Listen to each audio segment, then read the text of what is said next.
여러분 안녕하세요. 부동산 보수칠성 김한쌤입니다. 기출문제는 좀비처럼 시험에서 또 나오고 또 나오고 또 나옵니다. 따라서 기출문제는 계속 반복하셔야 됩니다. 이 시간에는 민법 좀비기출 특강 제4강입니다. 교재는 12페이지에서 16페이지입니다. 이 부분을 진행하겠습니다. 좀비기출문제집은 다음같이 판매하고 있습니다. 이 시간에는 통정 허위 표시 제3자를 공부하겠습니다. 허위 표시로 선의 3자에게 대항할 수 없습니다. 여기서 제3자 파트입니다. 그럼 허위 표시 3자는 먼저 가장행위, 허위 표시가 있고 이를 통해서 그 후에 새로운 이해관계 맺은 자를 말합니다. 가장행위 전에 있는 사람은 제3자가 될 수 없죠. 가장행위가 먼저 있고 그 후에 나온 자입니다. 그러니까 시간적 후만 생각하면 간단합니다. 예를 들어 보겠습니다. 갑에게 X부동산을 우리가 가장매매로 을 앞으로 등기를 넘기면 108주 무효가 되기 때문에 원인이 무효면 결과도 무효입니다. 그럼 지금 빨강색이 가장행위죠. 그 후에 이 병은 가장매매 빨강색 후에 나왔죠. 그럼 제3자입니다. 을에게 매매하면 얘는 제3자가 됩니다. 그럼 선이면 보호되고 물론 악이면 보호되지 않겠죠. 그렇지만 제3자 맞습니다. 또 병도 제3자죠. 빨강색 가장매매 후에 나왔죠. 여기서 저당 설정에도 제3자가 됩니다. 그럼 선이면 저당권이 유효가 되겠죠. 그 다음 갑과 을이 가짜 채권, 가장 채권을 만들어서요. 이게 허위 표시죠. 그럼 이제 나온 사람은 제3자겠네요. 그럼 병이 짠 나오면 얘는 제3자입니다. 이 허위 표시 채권을 가압류하면 제3자입니다. 다음 갑부동산을과 가짜로 전세권, 가장 전세권 합니다. 이 빨강색이 허위 표시죠. 그럼 후에 나온 병, 짠, 얘가 제3자가 됩니다. 여기 저당 설정하면 이 병은 제3자가 됩니다. 그러니까 간단하죠. 허위 표시 있고 그 후에 나온 자 제3자, 그 전에 있는 사람은 제3자가 아닌 거죠. 다음 갑과 을이 가짜 채권을 만들었어요. 그래서 우리 재산이 많은 것처럼 가짜로 채권을 취득합니다. 그럼 갑이 가장 채무자, 을이 가장 채권자인데 근데 그 을이 파산 선고를 받아버립니다. 을에게 빚이 많았단 말이죠. 그럼 을의 채권자를 파산 채권자라고 이 파산 채권자를 위해서 을 재산을 관리할 파산 관제인을 법원이 선임합니다. 은평은 당연히 제3자죠. 가장 채권 당사자는 갑과 을이 있기 때문에 이 병은 가장 채권 당사자가 아닌 제3자인데 근데 이 병이 선인가 악인가 문제가 됩니다. 그럼 이 병은 어차피 파산 채권자 이자들을 위해서 일하기 때문에 이 병이 선인가 악인가도 우리 법원은 이 파산 채권자를 기준으로 판단합니다. 그럼 지금부터 이제 외우셔야 돼요. 특별한 이론이었습니다. 우리 법원은 이 파산 채권자를 보호하기 위해서 이 파산 채권자 모두가 악의가 아닌 한, 즉 파산 채권자 단 한 명만 선이라도 병은 그냥 선이라 했습니다. 다시 잘 기억하세요. 파산 채권자가 10명이라면 그 중에 단 한 명만 선이라도 병은 그냥 선이라고 판시했습니다. 이 파산 채권자를 보호하기 위한 거죠. 그래서 이제 이해하시려면 결과를 외워요. 자, 병이 파산관제인 몇 글자요? 파산관제인 5글자. 그러면 선이 제3자 5글자요. 다시 파산관제인 5글자, 선이 제3자 5글자. 그럼 악이 제3자도 5글자인데요. 그럴까봐 산 시효자죠? 그럼 선 시효자. 그래서 파산이라 선이 제3자입니다. 완벽합니다. 그 다음 허위 표시 3자가 아닌 자를 대표적으로 3가지 외워둡니다. 대표적으로 먼저 제3자를 이해한 계약의 제3자 수익자는 민법 전체에서 보호되는 3자가 아니니까 여기 허위 표시 3자도 아닙니다. 다음 대리인이 가장행위했을 때 본인 제3자 아니에요. 대리인이나 본인, 고놈이 고놈, 동일시할 자지 제3자 아닙니다. 가장매매 매수인의 상속인도 제3자 아닙니다. 아버지가 매수인이면 상속인, 자식도 아버지랑 동일시하지 제3자가 아닙니다. 이 세 명을 대표적 예우입니다. 이 세 명은 자, 제3자의 3대가 속하지 않아요. 다시 뭐라고요? 제3자의 3대는 속하지 않는다. 3이 뭐죠? 제3자를 위한 계약 3자 수익자. 대가 대리의 본인, 속이 상속인. 그래서 제3자의 3대는 속하지 않습니다. 대표적 세 가지에 딱 외워둡니다. 자, 문제 4번부터 보겠습니다. 지금 12페이지죠.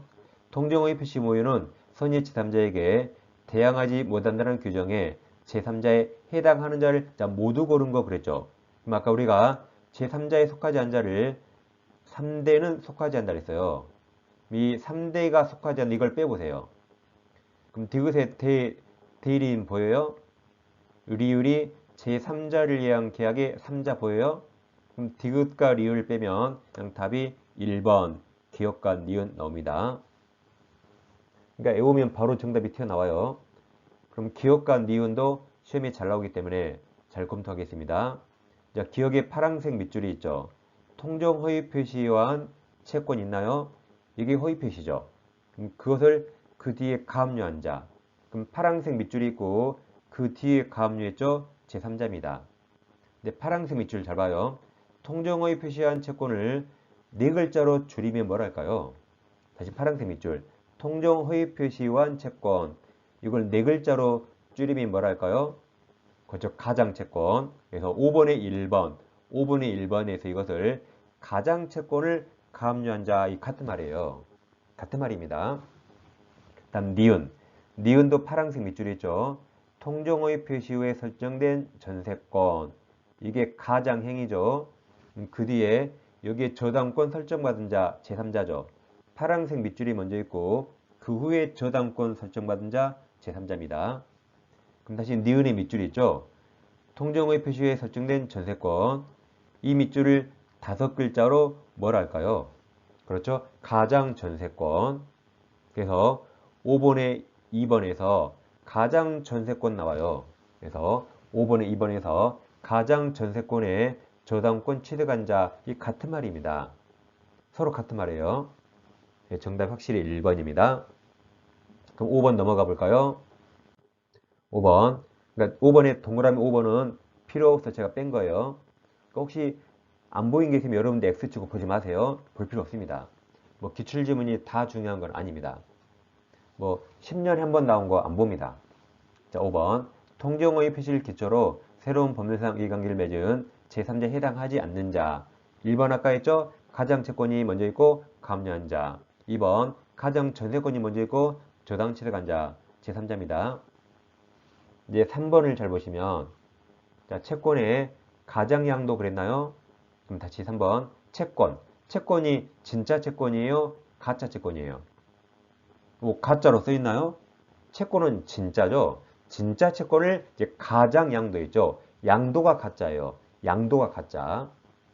여기서 현재 전 채무자 전 얘는 가장양도 전에 있어서 제3자 아닙니다. 즉 아래 여백에서 정답 3번이에요. 자, 갑과 을의 진짜 채권 있는데 을 채권자가 재산이 없는 것처럼 꾸미려고 이 채권자가 병에게 가짜로 양도했습니다. 그럼 가장양도가 동그라미 2번 두 번째죠. 이 갑은 가장양도 전에 있잖아요. 동그라미 1번이죠. 그래서 이 갑 채무자는 제3자가 아닙니다. 다시 동그라미 3번. 채권의 가장양도가 동그라미 2번이죠. 현재 전 채무자는 동그라미 1번 먼저 있어서 제3자 아니다. 4번은 그냥 파상관계인 파란색 동그라미 치시고 제3자 아니다. 제3자이다. 선이 제3자. 죄송합니다. 답은 3번입니다. 자, 6번입니다. 통정의 표시 설명 옳은 겁니다. 1번 통정의 표시는 표의자가 의식적으로 진위와 다른 표시를 한다는 것을 상대방이 알았다면 성립합니까? 그게 아니죠. 지금 1번도 지금 몇 번 나오고 있죠. 이렇게 기출은 계속 나옵니다.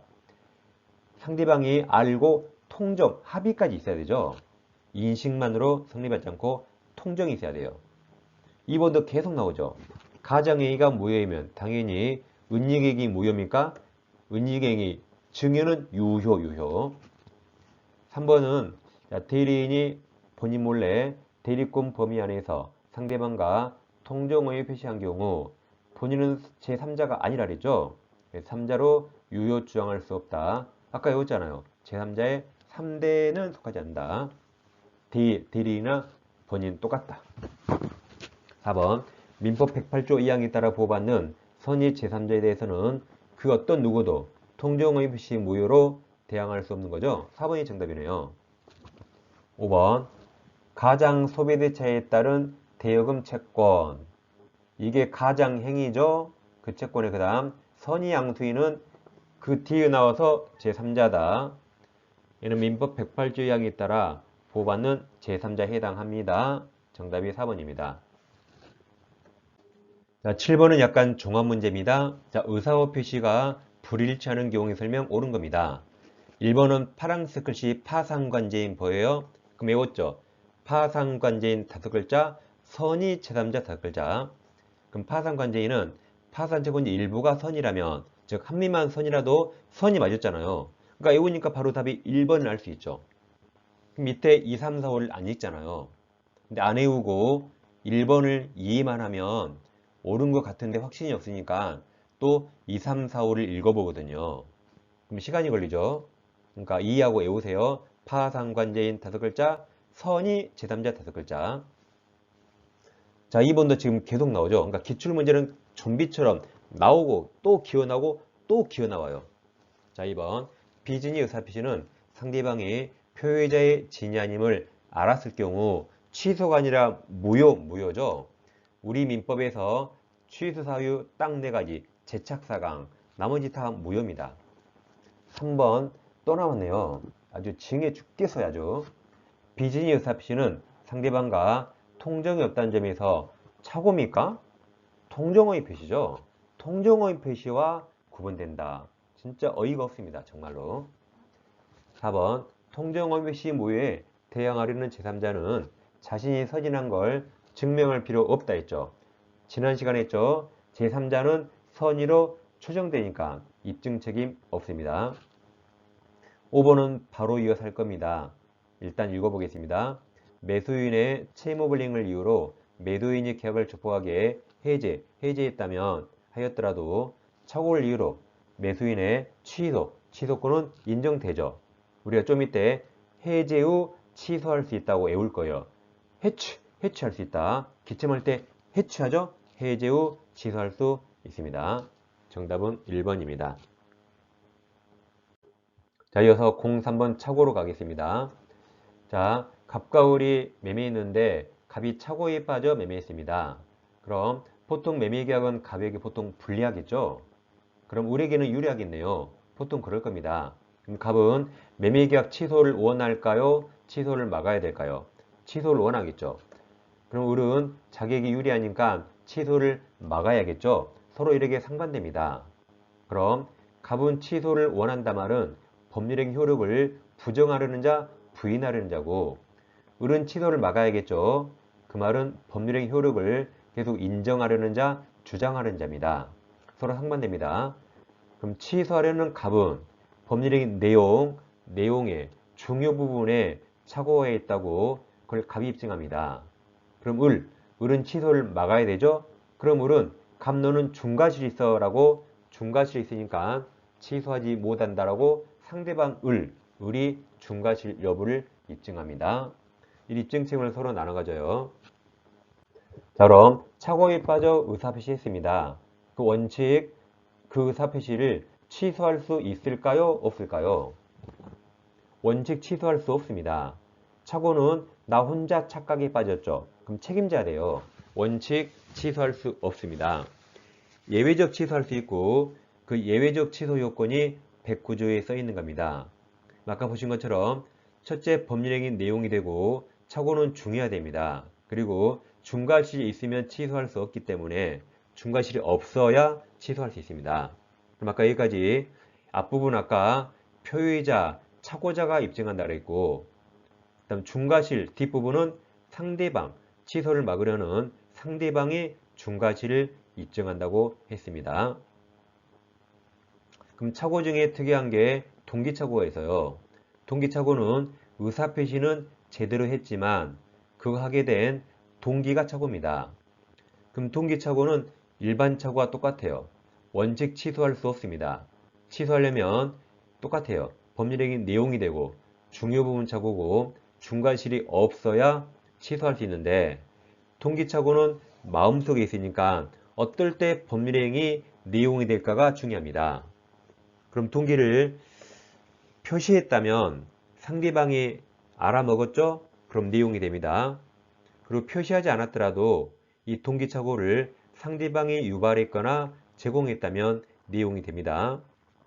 그런데 합의까지 필요 없어요. 즉 동기를 표시했으면 되는 거죠. 꼭 내 동기를 의사표시인 내용으로 삼기로 합의까지 분류, 요하는 건 아닙니다. 둘 중 하나 있으면 됩니다.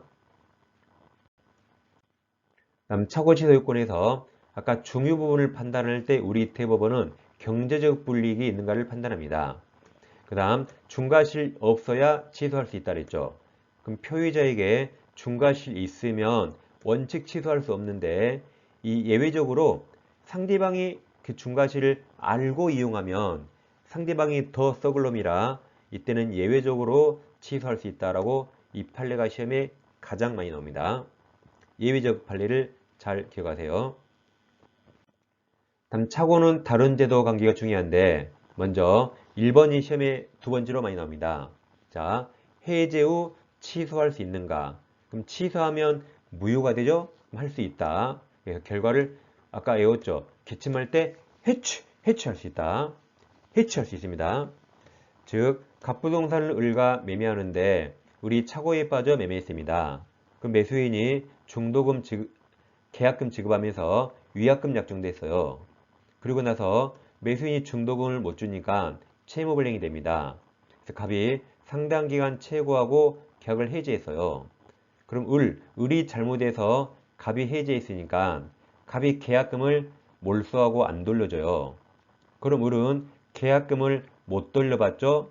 따라서 해제 후 착오를 이유로 취소한다 그랬어요. 그러니까 법원은 할 수 있다 그랬습니다. 왜냐하면 이제와 취소하면 매매가 소급의 무효가 되거든요. 그럼 중도금도 줄 필요가 없게 된 거죠. 그래서 계약금을 돌려받을 실익이 있으니까 해지 후 취소할 수 있다 그랬습니다. 결과를 내어요. 해치할 수 있다. 두 번째, 하자 담보책임. 담보책임은 계약법에 나와요. 계약법. 착오는 민법 총칙. 두 가지 요건과 효과는 전혀 별개니까 따로따로 판단합니다. 따라서 담보책임이 성립하는지와 상관없이 별도로 착오 취소도 주장할 수 있습니다. 그 다음 세 번째 자, 어떤 사람이 신혼보증 서류에 서명할 의사였는데 잘못해서 연대보증 서면에 표시 서명했습니다. 근데 이게 제3자에게 기망당했대요. 근데 우리가 이 비정상적 의사표시가 비통착사강인데 비통착까지는 의사표시가 불일치 영역이고 사기강박은 하자가 있지만 여긴 일치한 겁니다. 그럼 지금 신혼보증 서류와 연대보증은 불일치하죠. 그러니까 여기는 불일치로 가야 돼요. 그래서 여긴 착오 취소 여부를 따져야 되고 일치 쪽으로 올 수가 없기 때문에 애초에 사기가 아닙니다. 그럼 이제 결과를 외워요. 자, 결과 신연착 외워됩니다. 시험장에서 이거 그려볼 시간 없어요. 그래서 이해하시고 결과를 외워요. 신연착 외우셨죠? 그럼 이 착오는 표시를 잘못했죠. 표시상 착오입니다. 착오가 무슨 착오? 표시를 잘못했죠. 표시상 착오입니다. 그래서 시험 지문에 표시상 착오 나오면 빨리 신연착오로 바꾸시고 신연착 나오면 무슨 착오입니까? 표시상 착오입니다. 자, 1번입니다. 착오 설명 옳은 겁니까? 1번. 자, 파란색 글씨 봐요. 해제 후 취소할 수 있다 맞았잖아요. 해치할 수 있다. 그러니까 답이 1번입니다. 그러니까 밑에 읽을 필요 없죠. 그러니까 이해하시고 외우라 했습니다. 그럼 다시 1번. 매도인이 계약을 적법하게 해지한 후에도 매수인은 계약 해지에 따른 불이익을 면하기 위해서, 즉 계약금 몰수당하는 걸 면하기 위해서 중요 부분 착오를 이유로 취소권 행사에서, 그럼 계약이 무효가 되죠? 무효로 할 수 있다 해서 맞았습니다. 2번. 자, 2번은 착오에 빠진 사람은 멍청한 놈입니까? 나쁜 놈입니까? 착오에 빠진 건 멍청한 놈이죠. 나쁜 놈이 아닙니다. 그래서 불법행위 책임지지 않습니다. 그럼 2번. 표의자가 착오를 이유로 의사표시를 취소한 경우 취소된 의사표시로 인하여 손해입은 상대방은 불법행위 이유로 손해배상 청구할 수 없습니다. 그리고 지금 파란색 글씨는 여러분들이 다 책에 동그라미 치시고 그거 위주로 잘 보시라 그랬죠?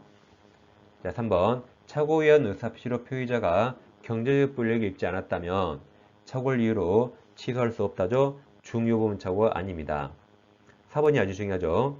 착오가 표의자의 중과실, 중대한 과실로 인한 경우에도 상대방이 표의자의 착오를 알고 이용하면 표의자는 의사표시를 예외적 취소할 수 있다. 5번. 표의자의 중과실, 중대한 과실 의무는 착오에 의한 의사표시 효력을 부인이 아니라 아까 주장하려는 상대방이 증명한다고 그랬죠. 정답은 1번 해치입니다. 이번 착오 설명 틀린 겁니다. 자, 착오 백구조는 임의규정이라 반대 약정 가능하죠. 그게 1번입니다. 당사자가 착오 이후로 의사표시를 취소하지 않기로 약정, 그 약정 유효예요. 약정한 경우 표의자는 의사표시 이제 취소할 수 없습니다. 2번. 건물과 부지를 현상대로 매수한 경우에 부지의 지분이 미미하게 부족하다. 지분이 부족한 건 중요 부분이 아닙니다. 그래서 2번은 맞았습니다. 뭐 숫자, 시가, 수량, 지분, 숫자는 중요하지 않습니다. 이제 3번이 좀 황당한 문제여서요. 그 당시에 3번. 부동산 거래계약서에 서명 날인한다는 착각에 빠진 상태로 연대보증 서면에 서명 날인한 경우 표시상 착오 맞습니다. 아까 우리가 신연착 외웠죠. 신연착을 외웠다면 신호모증 자리에 파란색 글씨 거래계약서가 나왔죠. 그리고 뒤에 연대보증, 그리고 표시상 착오 맞았잖아요. 그러니까 신연착을 외웠어야 거래계약서가 신혼보증으로 빨리 바꿔요. 그럼 신연착 맞았죠? 맞았습니다. 그래서 신연착 꼭 외워두세요. 4번 또 나오네요. 상대방이 표의자의 착오를 알고 이용한 경우에는 의사표시에 중대한 과실이 있는 표의자는 착오에 의한 의사표시 예외적 취소할 수 있다 했죠? 답은 4번입니다. 5번 상대방에 의해 유발된 통기착오는 통기가 표시되지 않았더라도 중요 부분 착오가 될 수 있다 그랬죠? 답은 4번입니다. 3번 착오 설명 옳은 것을 모두 고른 거죠. 기억, 매도인의 하자 담보 책임이 성립하더라도 착오는 별개죠. 착오를 이유로 한 매수인의 취소권은 폐지되지 않습니다. 니은 또 나왔죠.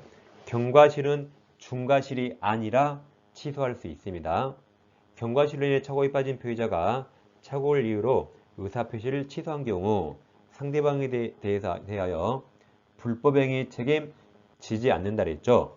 착오에 빠진 사람은 나쁜 놈이 아니에요. 멍청한 놈입니다. 따라서 불법행위 책임 성립하지 않습니다. 디귿 아주 칭해 죽겠어요. 아주 디귿. 상대방이 표의자의 착오를 알고 이용한 경우 표의자는 착오가 중대한 과실로 인한 것이더라도 취소할 수 있다. 옵 리을도 징합니다. 파란색 글씨 해제 후 취소. 해치할 수 있다. 해치할 수 있다. 틀렸습니다. 정답이 2번입니다. 이 시간에는 108조 3자와 착오를 공부했습니다. 다음 시간에 다시 찾아뵙겠습니다. 감사합니다.